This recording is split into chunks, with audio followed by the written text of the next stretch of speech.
তাবিজের ব্যাপারে ইসলামের বিধান কি? এটা সাফ কথা। তাবিজটা হলো পৌত্তলিকদের আচার, তাদের ধর্মাচার। এটা আমাদের ধর্মাচার না, এটা বিজাতীয় জিনিস, বিজাতীয় কালচার। অমুসলিমদের কালচার হলো তাবিজ। তাবিজ, তোমার কবজ, তারপরে পিতলের এইটা সেইটা কত কিছু আপনার এই যে গলায় দেয়, হাতে দেয়, এগুলি। হ্যাঁ, সাফ কথা হলো তাবিজ সংস্কৃতিটাই হলো অমুসলিমদের, বিজাতীয়, শিরিক এদের। ইসলামের সাথে এটার কোনো যোগাযোগ নেই, কোনো সম্পর্ক নেই। মুসলিম এটা করবে না, করবে না। আরব দেশে পৌত্তলিক যুগে তারা এটা করতো। জি তামা ইমাম হবেলি আরব কবিদের কাব্যের মধ্যে পাওয়া যায় যে 1 বছরের এমন বাচ্চা তামাইম তামিমাওয়ালা তাবিজ, আধা কেজি 1 কেজি তাবিজ সারা গায়ে, বুঝেন না? হ্যাঁ, এটা হলো ওদের কালচার। এটা হলো ইমরাল কাইসের আরব দেশের সবচেয়ে বড় পৌত্তলিক যুগের কবিতার মধ্যে এটা পাওয়া গেছে, জি তামা ইমাম হবেলি। আর নবীজির হাদিসের মধ্যে কি পাওয়া গেছে? মানে আল্লাহ কা তামিমাতান ফাকাদ আশরাকা, যে তাবিজ ঝুলালো সে মূর্তি পূজা করলো, যে তাবিজ লটকাইলো সে মূর্তি পূজা করলো।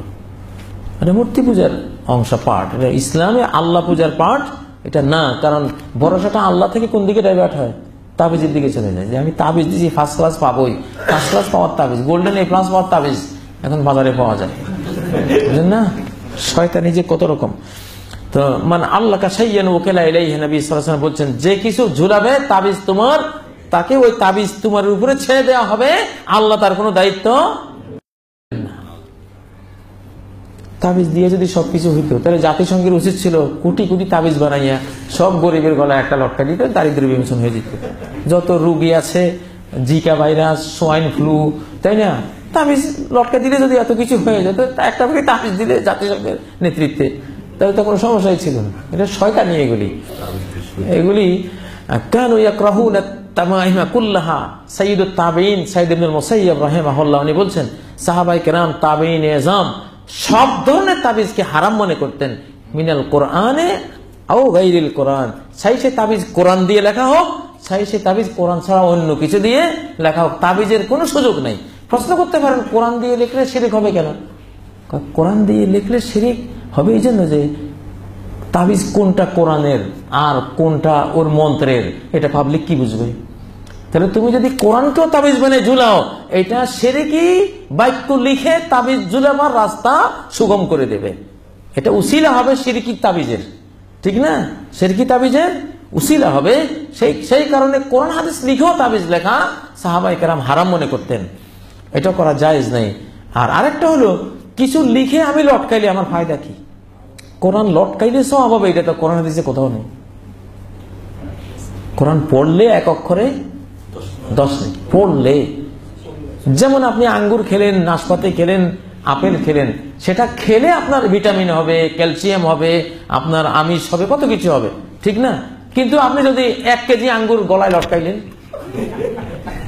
খুব দামি দেখা 1 কেজি আঙ্গুর 400 টাকা দাম, বুঝলেন না, একবার টাটকা, আজকে মাত্র ফ্রিজ থেকে বাইর করছে। এখন লটকে রেখেছেন, ভাই তুমি আঙ্গুর লটকাইলে কেন?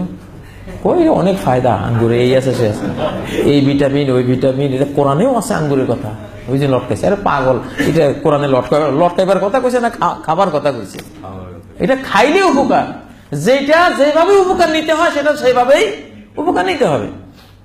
এখন আঙ্গুর লটকাইলে যেমন কোনো ফায়দা নেই, কোরআন লটকাইলেও কোনো ফায়দা নেই। কোরআন পড়লে ফায়দা, আঙ্গুর খেলে ফায়দা, যেটা যেভাবে নিতে হবে সেভাবে। অতএব এসব তাবিজ তোমার, এটা আসলে সোর্স অফ ইনকাম। এই তাবিজ বাংলাদেশে কেন আছে জানেন? এটা অনেক হুজুরের, তাবিজি হুজুরের সোর্স অফ ইনকাম, টিয়া পাখিওয়ালার সোর্স অফ ইনকাম। টিয়া পাখি একটা আছে খাঁচার ভিতরে, কার ভাগ্যে কি আছে সব লেখা। তোর যদি এত গায়েবের ইলম থাকে, তোর এই দুর্দশা কা, আজকে তুই এই খাঁচা লইয়া বসিলে লিখে এখানে। হ্যাঁ, এত যদি অদৃশ্যের জ্ঞান জানোস, তাহলে কবে ছাইলের দাম বাড়বে? আগামী 1 মাস আগে যাই নাই তো তুই 1 রাতেই তো আঙ্গুল ফুলে কলা গাছ হতে পারতি, ঠিক না? বাজার যেভাবে আপ ডাউন করে আজকাল, তো তুই তোর নিচের দুর্গতি থেকে তো বুঝে না পড়া কপাইলা। দুনিয়ার যত জ্যোতিষী গণক তাবিজ তোমার আলা, এগুলি ম্যাক্সিমাম না খাই থাকে, এগুলো ফকিরি কাটে না, আল্লাহ তাআলা অভিশাপ পড়ে এদের উপরে।